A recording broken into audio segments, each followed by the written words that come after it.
So I was a teacher at Yarra Valley Anglican School for 15 years, which is now Yarra Valley Grammar School.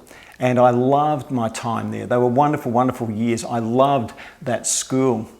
And in the last year that I was there, a parent approached me, and he was from the US. He was out here, he was with a multinational company, and he asked me if I would be interested in the job. And I said, tell me a little bit about it. And when he told me it was dealing with thousands of women, I said, Brad, I've been dealing with 10-year-old boys for the last 15 years, and now you're asking me to do sales, which I know nothing about, and dealing with women instead of boys. And he said, no, I reckon you could do that. Anyway, to humour him, I went along to a couple of programs. To be perfectly honest, I went because they were at really nice restaurants and I wanted to check out the food, and that was really nice too. But I went to a couple of them, and then I surprised myself because I said yes. And I was surprised, and my wife was surprised, and my kids were surprised, and the school was surprised, and all my friends were surprised. It was pretty surprising, actually. So I started.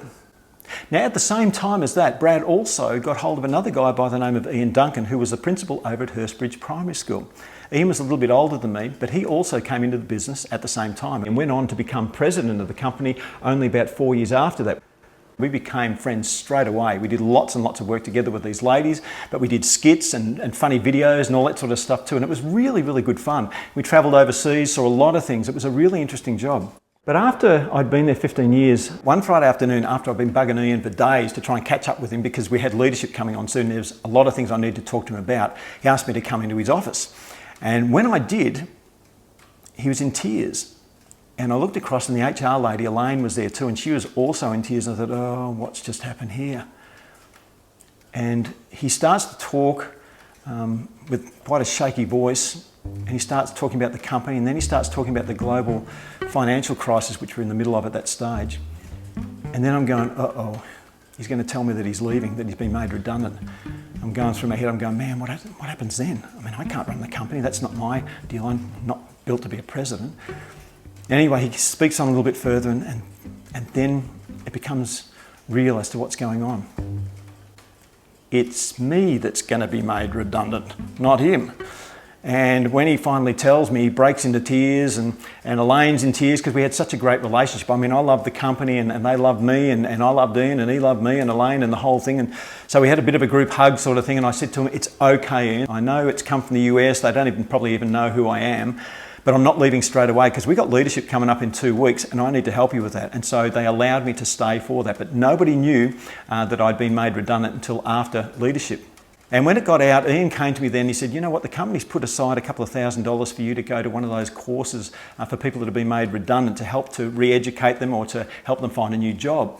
I said, Ian, I don't need that. I'm fine, mate. I'm happy to go and mow some lawns and do some stuff until I find something because I'm very motivated to get a job anyway, so I don't think it's going to be a problem. But he convinced me, he said, you know what, it'd be good for you to go anyway, and the company's providing the money, so I thought I'll go.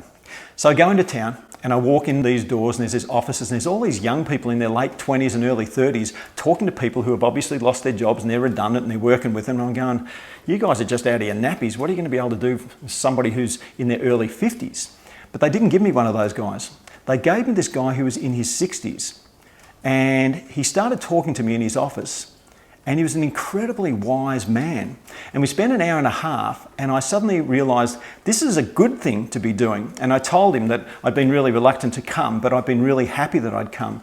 And so I said, yes, I'll be coming back for the next 3 sessions. And as I left, I was talking to a guy, and one of the guys said, he is the best at this. He's been doing it for years. He's the best of all of us. He's brilliant. I said, I know, he's been wonderful for me today. So the next week, I bounced back in rather than just crawled in, wondering what it was going to be like. And he wasn't in his office, and I said to one of the guys, oh, where's Brian? They said, oh, I'm taking it today, mate. I said, oh, okay. And so I sit in his office, and I said, so where's Brian? He goes, oh, he's not here. I said, well, is he on a holiday? And he goes, no. He got made redundant last week. I said, you're kidding me? He's made redundant? They said, yeah. I said, why? And they said, oh, we don't know. And so it was like a double redundancy. Him looking after me because I'm redundant, and now he was redundant. I often wonder whatever happened to that man. Sha-na-na-na, sha-na-na-na-na, get a job. Sha-na-na-na, sha-na-na-na-na, get a job. Sha-na-na-na, sha-na-na-na-na.